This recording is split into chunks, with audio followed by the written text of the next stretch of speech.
Primer lunes en La Moneda y con las radios de Chile. Qué lindo poder llegar a todo el territorio. Sé la importancia de las radios para la gente, en particular los territorios más aislados, así que un gustazo. Bien, entramos en materia de forma inmediata. Verónica Franco, buenos días.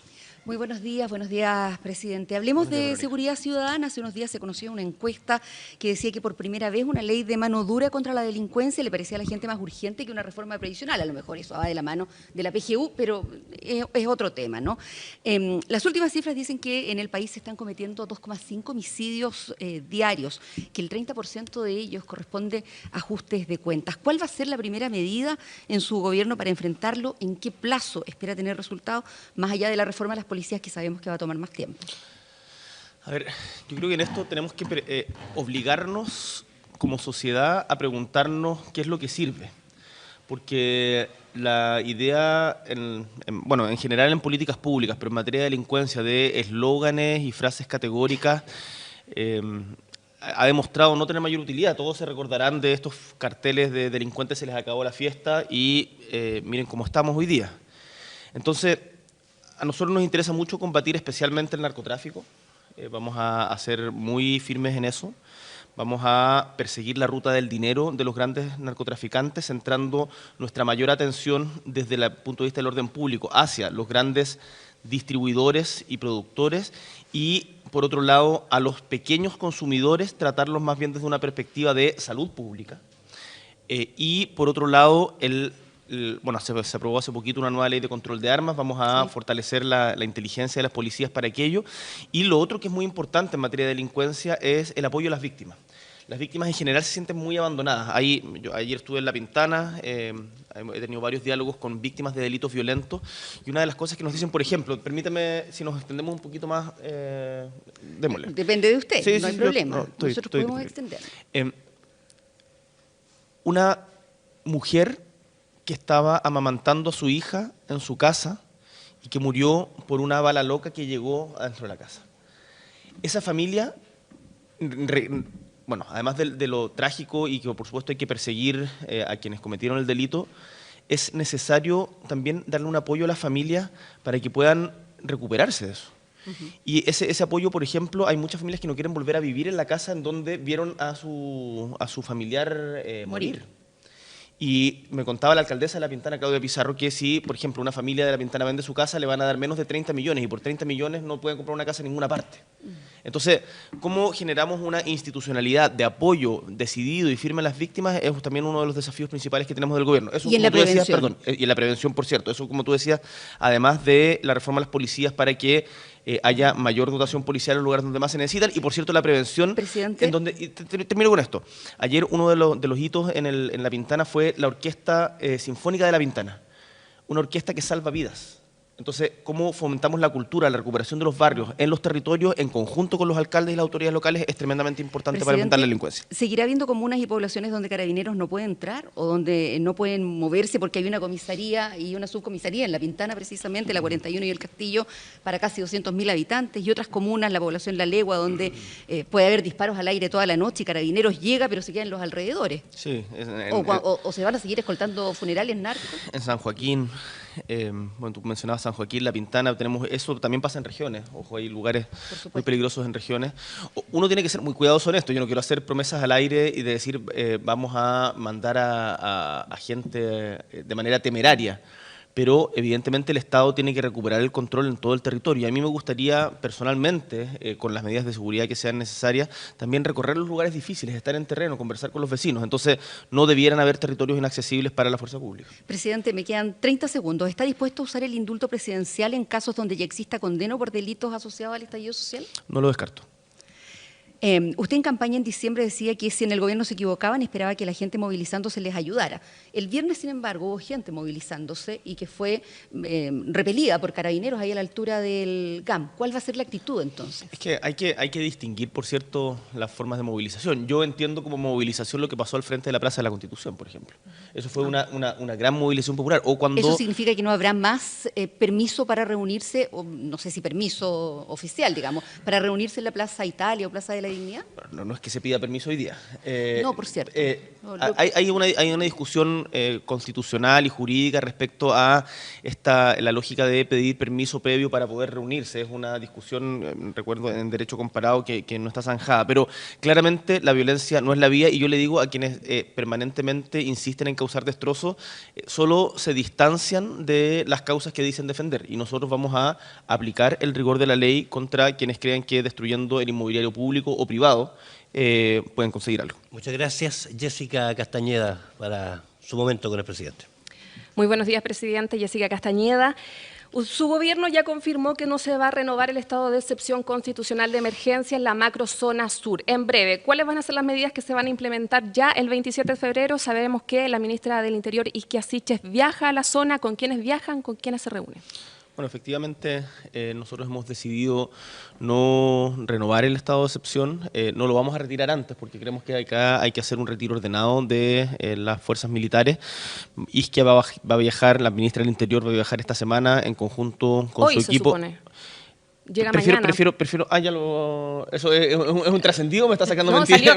Ya salió en la prensa y habló la vocera Yesenia Vallejo y lo anunció que mañana están viaja hoy en la noche la ministra del Interior con su equipo y va a sostener diversas reuniones con las comunidades. Los alcaldes de la Araucanía transversalmente nos enviaron una carta ayer, no solamente en rechazo a la violencia, sino también con propuestas. Y acá no se trata de que vengan los iluminados de la moneda a decir qué es lo que hay que hacer en la Araucanía, hay que escuchar también a quienes están en el territorio. ¿Con alcaldes con quiénes más se va a reunir? Con alcaldes, con el gobernador, yo espero, y esto es el mandato que le digo a Isquia, que también se reúna con las comunidades, del pueblo nación mapuche y también con familiares y víctimas de delitos. El 27 de marzo, ¿cuáles son las medidas ya para la zona? Bueno, vamos a tener una reorganización de la policía, una mejora en la infraestructura móvil de la policía. Vamos a tener también algunos gestos estamos haciendo bien el detalle, no puedo adelantarlo porque estas cosas no se anuncian por la prensa, se hacen, pero algunos gestos simbólicos y de también cambio en la lógica del manejo que ha habido de la compra de tierra hasta ahora, que creemos puede ayudar a descomprimir. Además, mira, hay una cosa que se da, que esto todos lo saben, es un secreto, no sé si es un secreto, pero lo voy a decir. Muchas de las forestales están disponibles a salir de parte del territorio. ¿Cuáles? No voy a adelantarlo por acá, pero hay una conversación abierta y hay disponibilidad para poder llegar a acuerdos que permitan descomprimir el conflicto en la medida en que esto también garantice la paz y haya compensaciones justas. Entonces, tenemos que reconstruir las confianzas. Acá nos gustaría... ¿Y si eso tarda un poco? O sea, esto va a tardar. Si llevamos 150 años, yo no pretendo, sería de una arrogancia supina de mi parte, el pretender de que en un par de meses vamos a solucionar un conflicto de 150 años. ¿Y mientras cómo le damos tranquilidad a la gente? Bueno, vamos a hacer todos los esfuerzos para que la gente pueda estar tranquila, pueda estar segura, y quienes se aparten de la ley tienen que saber que nosotros vamos a aplicar el Estado de Derecho. ¿Y cómo se va a trabajar con la gente que mediante encuestas en su momento el año pasado solicitó la presencia militar? Lo que pasa es que, mira el nombre mismo de la presencia militar, Estado de excepción. ¿Cuánto tiempo llevamos en estado de excepción? Harto, ¿cierto? Deja de ser excepcional. Entonces, el orden público, la crisis de orden público en la Araucanía, en la provincia de Arauco, es una consecuencia derivada de un conflicto político. Si tú tratas de solucionar el conflicto político solamente por la vía de una pretendida solución a su consecuencia, que además no ha dado resultado, porque no digamos que se ha solucionado la situación de la violencia con el estado de excepción, la verdad es que vamos a seguir tropezando con la misma piedra. Nosotros creemos que hay otro camino. Por cierto que vamos a aplicar la ley. Acá esto no significa bajo ningún punto de vista el ser permisivos con que se realicen actos delictuales. Pero creemos que el camino es el diálogo, la reconstrucción de confianza. Sabemos que va a ser difícil.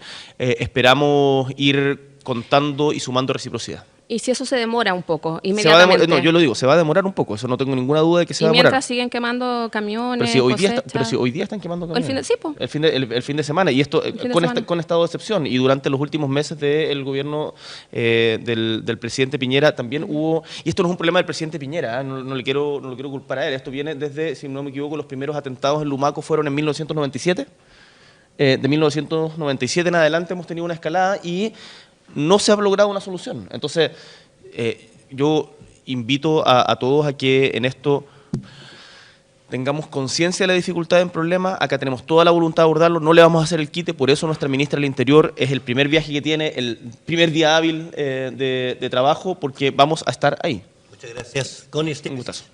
Presidente, muy buenos días. Muy buenos días, Connie. Presidente, el ministro Giorgio Jackson ha dicho que la nueva Constitución es una condición para el cumplimiento del programa de gobierno y que si esta se rechaza, el gobierno quedaría sin herramientas para ejecutar el programa. ¿Cuál es el alcance de esa afirmación, presidente? ¿Por qué el gobierno se quedaría sin herramienta?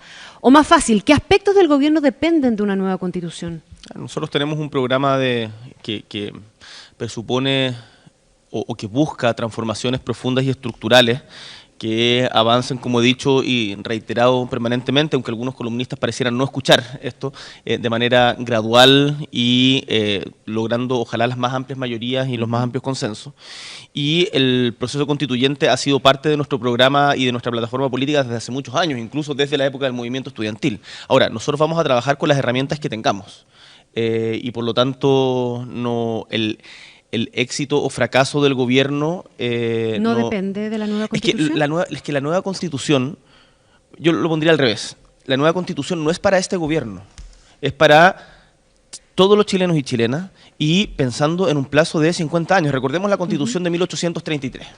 La Constitución de 1833 duró hasta, tuvo las modificaciones que todos conocemos en 1891, pero duró como tal hasta 1925. La de 1925 duró hasta 1980. Hoy día queremos tener una nueva Constitución y tenemos que proyectarla en el tiempo. Entonces, no es para el gobierno de mi persona. O sea, este gobierno no depende de la nueva Constitución ni está condicionada por el apruebo o el rechazo. O sea, eso en lo concreto. Es evidentemente un hito tremendamente... El programa de gobierno, es evidentemente un hito tremendamente importante y yo no lo desconozco, no quiero contradecir. De acuerdo, pero el programa no depende, presidente, de eso, como dijo yo. Nosotros vamos a impulsar nuestro programa con la Constitución actual, o sea, no tenemos que esperar a que se promulgue una nueva Constitución para impulsar nuestro programa. Okay. De hecho, nuestro proyecto de reforma tributaria lo vamos a presentar antes. ¿Qué significaría desde su perspectiva entonces el rechazo de la Constitución en el plebiscito de salida? Creo que sería un gran problema para Chile. ¿Y un resultado estrecho, presidente, en favor del apruebo? Mira, lo dije ayer en una de las entrevistas, creo que cualquier resultado va a ser mejor que una Constitución escrita por 4 generales. Y en eso no tengo ninguna duda. Ahora, evidentemente, tal como señalé el viernes desde los balcones de la Moneda, espero que el plebiscito sea un punto de encuentro y no de división. Ahora, tengamos claro también de que la Constitución tiene que ser un espacio que permita, a diferencia del actual, que permita modificaciones en el futuro, que contenga las preguntas que aún no nos hemos hecho. Yo creo que eso también es importante. ¿Hay alguna razón por la cual usted se declararía partidario de extender el plazo más allá de los 12 meses? Usted ya ha dicho, y lo dijo ayer varias veces, que espera que se cumplan los plazos, pero ¿hay alguna razón por la cual usted sería partidario de extenderlo? No me quiero poner en situaciones de catástrofe o de que suceda una fuerza sobrenatural que nos impida, o natural más bien, que nos impida cumplir los plazos, pero salvo excepciones de ese tipo, yo espero que se cumplan.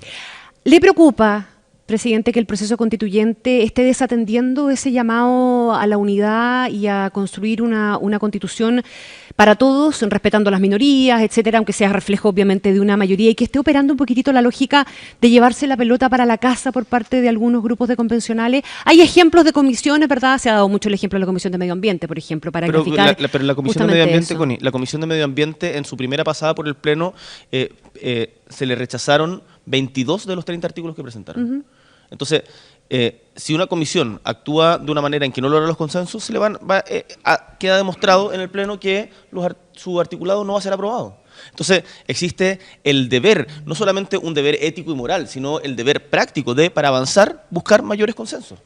Y esa es la gracia de los 2 tercios. Por eso yo también defendí en momentos que fueron muy difíciles que esta norma era positiva para el proceso. Entonces, ahora, yo insisto con otra cosa que comenté ayer. Hay quienes le hacen una suerte de altar a una pretendida moderación. El exceso y fanatismo de moderación de algunos también fue responsable del estallido social. Gracias, presidente. Un gusto. Gracias. Verónica Franco. Presidente, anoche hubo bloqueos de ruta entre Iquique y Alto Hospicio. Una vez más, pedían que viaje la ministra del Interior. ¿Va? ¿Tal como va a viajar al sur? Estamos reventando ya a nuestra ministra. Es lo que le están pidiendo del norte. Sí, no, durante marzo va a ir al norte, de todas maneras. Es parte de nuestros compromisos, vamos a estar, insisto, donde las papas queman, sabemos que tenemos un conflicto latente en la zona fronteriza del norte, en la zona de la Araucanía, provincia de Arauco, y vamos a estar como gobierno desplegados en terreno. ¿Le puedo pedir un sí o un no? ¿Migrar es un Depende. derecho? A ver, es que no me puedes pedir un sí o un no en esto. Recordemos que detrás de la migración hay crisis humanitaria, tal como nosotros la tuvimos en Chile y en donde nos acogieron de diversos países del mundo, desde Albania, Suecia, México, Argentina, hasta, bueno, todos los países que te puedas imaginar, y lo que está pasando hoy con la crisis en Venezuela, en ciertos sectores de Colombia, lo que pasó antes con Haití o Perú, Bolivia, son cuestiones que hay una humanidad que está sufriendo. Ahora, esto no puede Es ser un sí, abordado... pero no, o un no, pero sí. Esto no puede ser abordado, no puede recaer el peso de una crisis migratoria solamente en un grupo de países, en este caso Colombia, Perú, Chile. Por eso yo he hablado con mandatarios de diferentes regiones de América Latina para que demos una discusión, y de hecho les realicé una invitación a que tengamos una discusión pública al respecto para generar un sistema de cuotas para justamente descomprimir esta... ¿Conversó la de situación. eso en la Conversamos jornada de eso cambio de mando? el día recién? viernes, sí. ¿Y le dijeron que bueno? ¿Habrá cuotas? No fue tan rápido. Sí, nos vamos a juntar a conversar. Tenemos un encuentro internacional importante en junio. Yo espero que antes de eso nos podamos reunir. Presidente, ¿cuáles van a ser entonces sus primeras medidas para que las personas que están llegando por Colchane y por otros puntos lo hagan sin exponerse a abusos de todo tipo que puedan establecerse en nuestro país de manera digna? Bueno, he escuchado al alcalde de Colchane que él se siente muy abandonado y que las autoridades no han conversado con él. Lo primero, y el mandato para nuestra ministra del Interior y el equipo de Interior que está viendo justamente el tema migración, es conversar con las autoridades locales.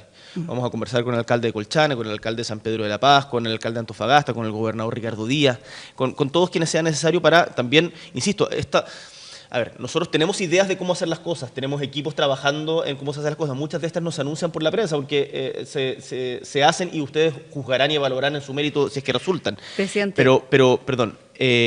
Pero es importante hacerla desde el territorio y no solamente desde la moneda. ¿Habrá perdonazo para quienes han ingresado de manera irregular o va a usar los 6 vuelos que dice el anterior gobierno que le dejó para la expulsión de estas personas y de aquellos que hayan cometido delito en Nosotros Chile? vamos a cumplir la ley y, insisto, este tipo de cosas. Imagínate si yo anunciara un perdonazo. Sería un incentivo o sea, sería un error estratégico de parte nuestra. No corresponde. ¿Y se van a usar esos vuelos o no? No tengo anotado esos vuelos que dicen que dejaron listo. He escuchado Financiados, de varios dicen. financiados. Sí. Vamos a conversar cuáles son las mejores medidas. ¿Cuánto tiempo puede permanecer el estado de excepción en el norte del país? Usted decía recién, en el sur ya no, llevan demasiados meses, Sí. ¿y en el norte? ¿Hasta cuándo? Bueno, en el norte se ha prolongado, si no me equivoco, en una ocasión, si mal no recuerdo, y nosotros decidimos solicitar su prórroga. Yo ya, de hecho, firmé el decreto para solicitar la prórroga del estado de excepción porque creemos que las condiciones que lo justificaron en una primera oportunidad siguen vigentes y queremos hacer ahí una cuestión bien ordenada. Me queda nada, presidente, pero en materia política, la presidencia del Senado está en manos del socialista Álvaro Elizalde en acuerdo con la UDI. ¿A usted eso le asegura gobernabilidad? La gobernabilidad, más que por el acuerdo de las presidencias de cualquiera de las cámaras, va a pasar porque en el Parlamento todas las fuerzas políticas entiendan de que tenemos el deber de ponernos de acuerdo en cuestiones que son importantes. Y yo ahí, por ejemplo, en materia de reforma tributaria, quiero convocar a trabajadores y empresarios a que trabajemos juntos en un gran acuerdo social. Le van a preguntar de economía en instantes. ¿Cuánto de esa gobernabilidad pasa por la mantención del bicameralismo y del Senado como tal? No, a mí la verdad... me parece totalmente legítima la discusión respecto del sistema político y hacia donde se ha ido avanzando en la Constitución, en la Convención Constitucional de un bicameralismo asimétrico, en donde no sea solamente la Cámara Territorial una Cámara simbólica, sino que tenga efectivamente atribuciones importantes, por ejemplo, en caso de insistencia o de ciertos tipos de reforma, me parece que es totalmente razonable. Acá no pueden haber defensas corporativas, bueno, si las hay, bueno, no es una cosa que uno lo quiera, pero no, yo creo que no corresponden defensas corporativas de instituciones, sino que pensemos que es lo mejor para el país y las instituciones tienen que cambiar. La mejor manera de destruir las instituciones es asegurar que no cambien. Castañeda. Perdón, pero para que no se vaya a malentender esto. No es que yo quiera destruir las instituciones, es más bien una advertencia para preservar algo tenemos que también poder cambiarlo. Jessica Castañeda. No cambiamos de tema, presidente Boric. Vamos a hablar de escasez hídrica. El 2021 fue uno de los años más secos de la historia de Chile y el diagnóstico es que el país está experimentando una crisis hídrica, la peor de la que se tenga registro. ¿Qué se va a hacer en materia de aprovechamientos de agua durante su mandato?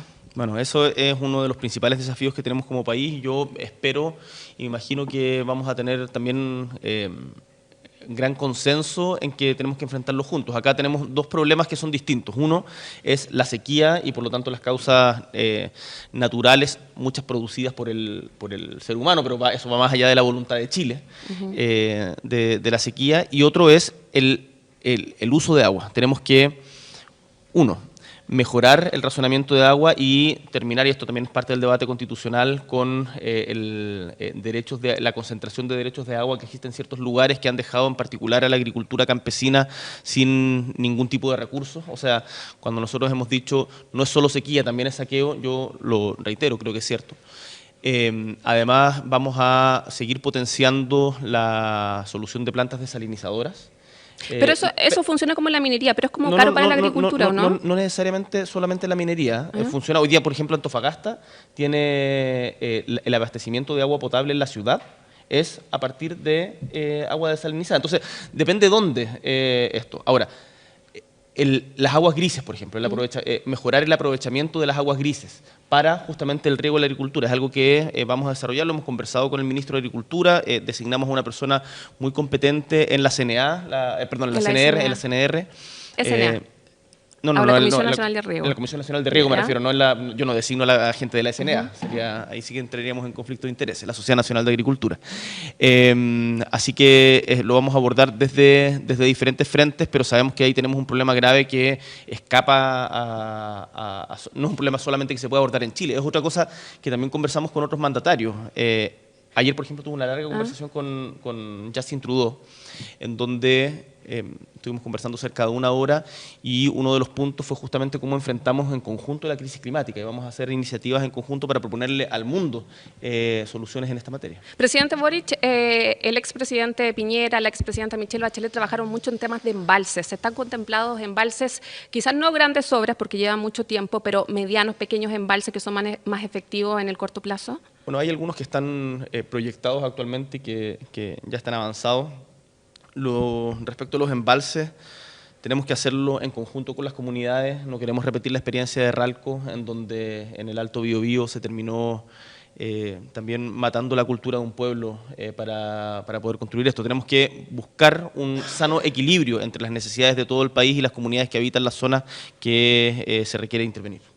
¿Va a haber tecnificación en materia de agricultura? Totalmente. ¿Bonos, subsidios? No, totalmente. Eso es absolutamente necesario. Queremos avanzar hacia no solamente una mayor tecnificación de la agricultura, sino también aprovechando de vincular la crisis hídrica, o sea, no la crisis hídrica, las necesidades de la agricultura con la migración. Tenemos que ver cómo empalmar también el exceso de oferta que tenemos hoy día con la falta de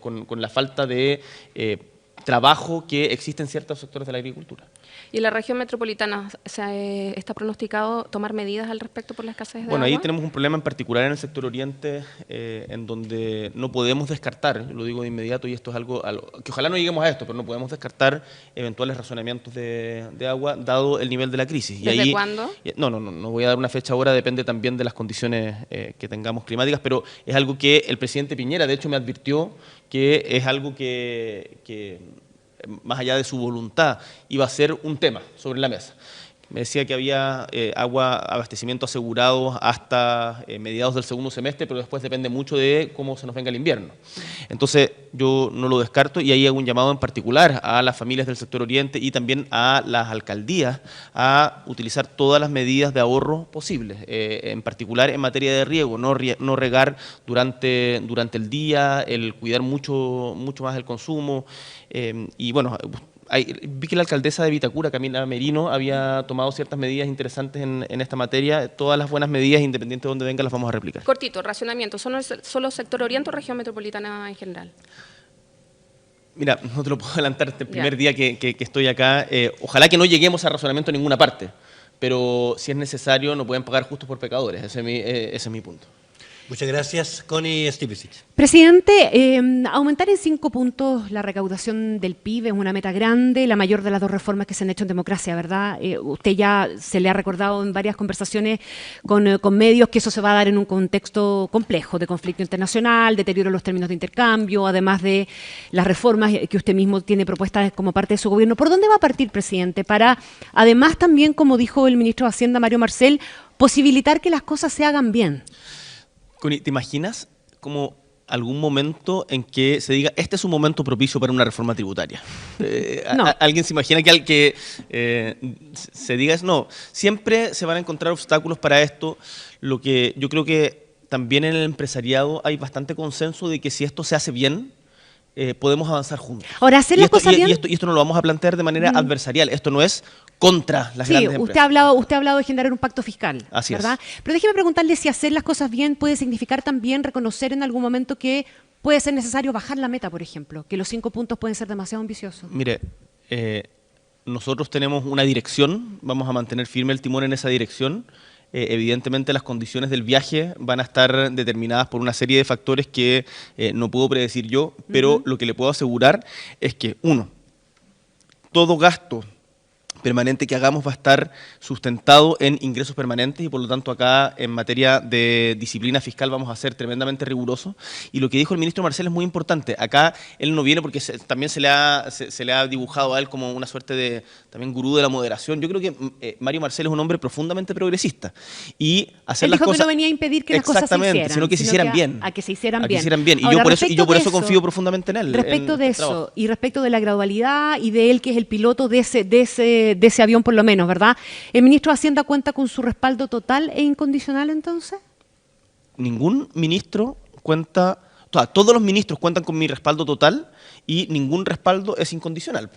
Porque evidentemente al ser los ministros de confianza directa mía en este caso, están sujetos a permanente evaluación. Pero el ministro cuenta con mi total respaldo, yo confío en él, creo que es una persona progresista, seria, responsable y vamos a trabajar codo a codo para sacar la reforma tributaria adelante. ¿Por qué hay alguna preocupación, presidente, respecto de que la presión de su sector político, por ejemplo, pueda ser más fuerte en contra de la gradualidad que el ministro pretende llevar adelante? Pero si la gradualidad la he defendido yo, y mira las declaraciones del presidente, que esto también acá se hacen muchas caricaturas y a veces se instalan tesis y después de esas tesis como que no se puede salir independiente de lo que los mismos actores digan. Mira las declaraciones del presidente del Partido Comunista, Guillermo Tellier. Nosotros no vamos a ser maximalistas. Lo dijo explícitamente el fin de semana, si no me equivoco, en La Tercera. Entonces acá hay sabemos que para que las cosas se logren, se tienen que hacer bien. Esa es parte de la experiencia de la historia de Chile. O sea, lo conversamos también en su momento, bueno, es la experiencia de la época de los 60, 70, y también es, por cierto, la experiencia de la reforma tributaria del segundo gobierno de Michelle Bachelet. Déjeme preguntarle algo, a lo mejor muy específico, pero yo creo que usted podría tener perfectamente una respuesta que oriente. ¿Usted podría confirmar que se va a enviar una reforma tributaria en a lo menos 2 fases y que una primera fase que sería pronta tendría más que ver con fiscalización y disminución de la evasión y la elusión y luego vendría algo más estructural? No te puedo confirmar eso ahora, entiendo perfectamente la pregunta. La reforma tributaria que nosotros queremos hacer es integral. Y hay bastante consenso hoy día y de hecho el exministro Briones trabajó mucho en eso y de hecho en materia de PGU. Cuando se aprobó la PGU se avanzó bastante también en la discusión respecto a exenciones, pero ahora tenemos que trabajar en particular en evasión. Eso no es muy recaudador, presidente, se sabe. La evasión hoy día en Chile está calculada del orden de los 7 puntos del PIB. Nosotros no somos ingenuos y no pretendemos cerrar completamente ese gap. Sino que la expectativa que nos habíamos hecho en un comienzo era de 3.5 y después lo redujimos, si mal no recuerdo, a 2.5, no recuerdo exactamente la cifra, pero entre 2 y 2.5. Y eso requiere también fortalecer el servicio de impuestos internos. Por eso también la reforma tributaria, acá hay una cuestión importante. Nosotros hemos dicho de que durante el primer año vamos a respetar, como corresponde, el presupuesto aprobado el año pasado. Y por lo tanto, justamente también para contener las presiones inflacionarias, el gasto público el primer año va a estar muy controlado. Usted ha hablado de cuidar mucho las expectativas. ¿Tiene claro algo ya que cree que no va a poder cumplir?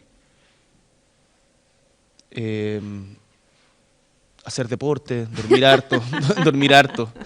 Quizás me pierda un par de películas. Gracias, presidente. Un gustazo.